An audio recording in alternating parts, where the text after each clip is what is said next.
Okay, good evening. Welcome to part 3 of the consequences of being unprotected, Black women unprotected.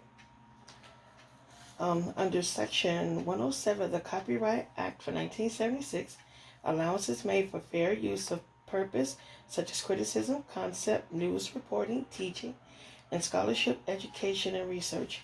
Fair use is a use permitted by copyright statute that may otherwise be infringing. Okay, just want to put that out there. Now, on with the consequences of being unprotected, part 3, being tolerated. Being tolerated is also a consequence to being unprotected. When you are tolerated, it's like a form of acceptance to like you.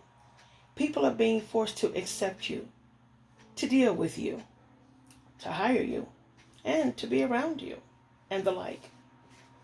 So when the Black woman is tolerated, that treatment, it becomes intolerable.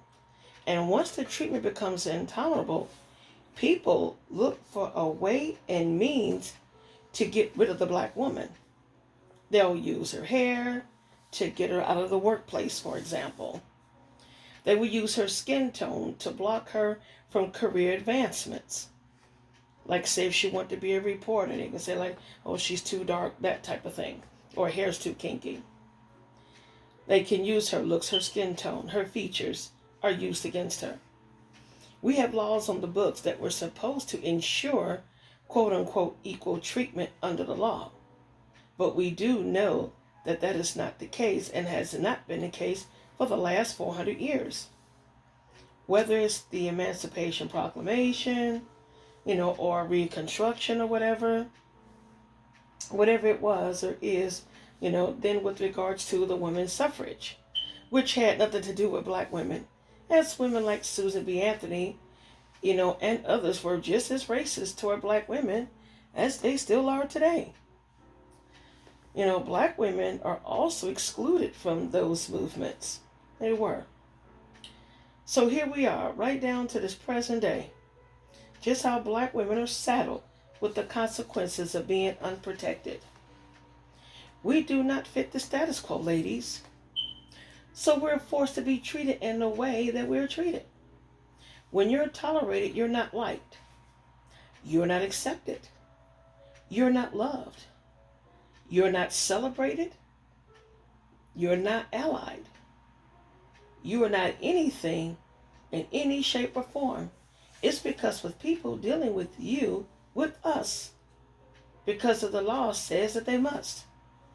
Whether you're on a college campus, or say you're going to the doctor's office, or if you're at the dentist, the workplace, or if you just so happen to be at a grocery store, at a department store, we are not accepted except by law. 60 years ago, we were not allowed, due to Jim Crow being the king, the law of the land, to be locked out, to be excluded. Our gender is also a consequence to being unprotected, ladies. The whole women's rights movement, women's live, was not for or include the Black woman either. By the way, these were exclusions that came along later during the civil rights movement. Whether it was the feminist movement or the sexual revolution of the 1960s, any and everything regarding access and equality and protection of the Black woman was denied. All those privileges, because we must remember, we're not seen as women. We're not even seen as human. We're not seen or socially accepted as being feminine or being beautiful. We're not seen or socially accepted, which brings about that particular protection that comes along with that acceptance with regards to womanhood and femininity. So as a result, we are tolerated. We're subjected to hostility and a hostile environment and a hostile society. We're forced to deal with bigoted, racist doctors, physicians. We can't even get assistance from law enforcement God forbid if we needed to call on them. All due, ladies, to those long-standing laws and rules that we are treated like property. And black women are still treated and viewed as property, ladies. Yes, indeed. And I will go into detail in further parts to this series. And because we're viewed as property, there are movements that come out of that view, which is ongoing and with gusto. And that movement is Operation Disappear. Let me say it again for you, ladies. Operation Disappear. The reason why I call it that is because we are being erased. Our very appearance, identity, what constitutes our blackness. At this point, white and other non-black women are boldly and emboldeningly stealing who we are through black fishing, which is also known as nigger fishing. Case in point, you have Mixela Martinova, who is a Bulgarian entertainer, who she decided to partake in this hijacking by donning a prosthetic mask. It's like a whole head. It has like the bone structure of a black woman, the hair and everything. And the person whose identity and likeness that she had hijacked by donning this prosthetic mask was South African singer-entertainer Nosimbo Zikode.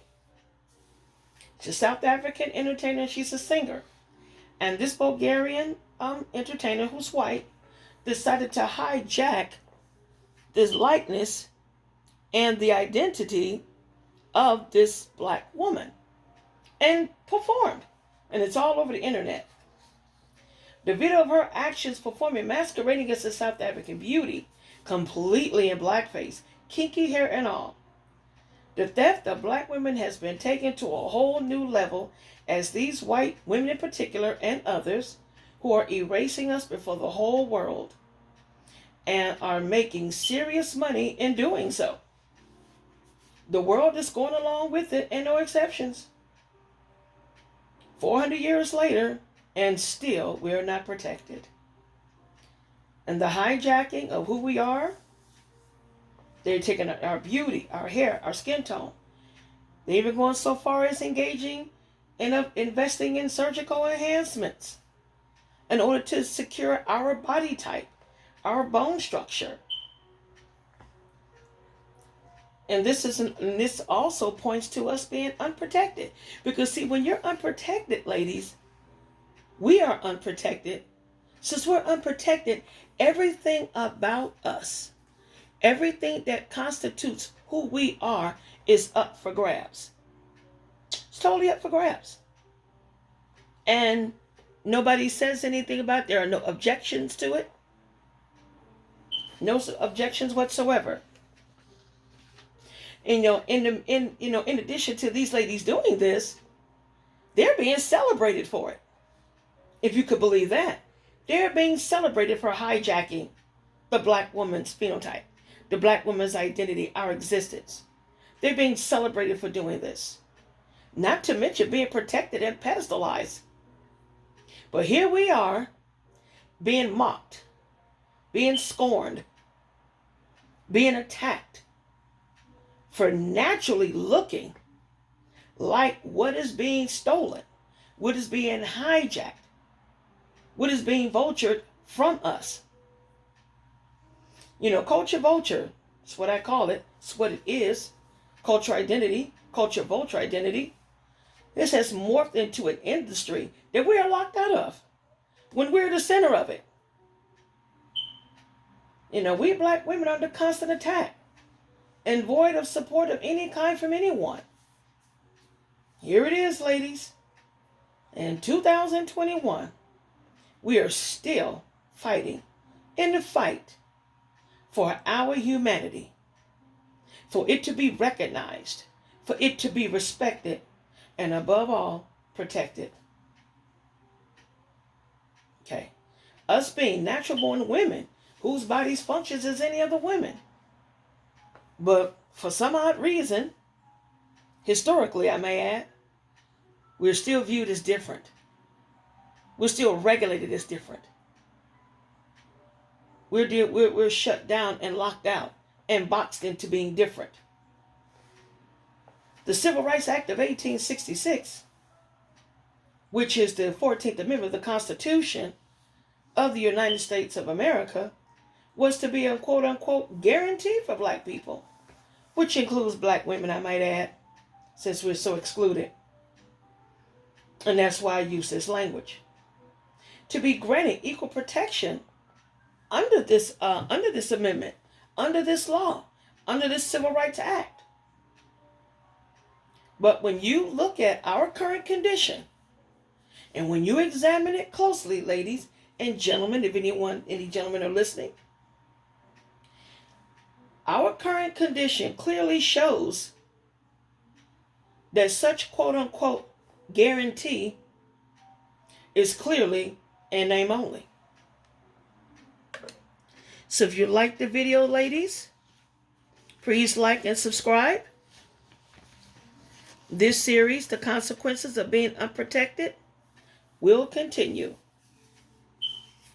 Thank you, and have a wonderful evening.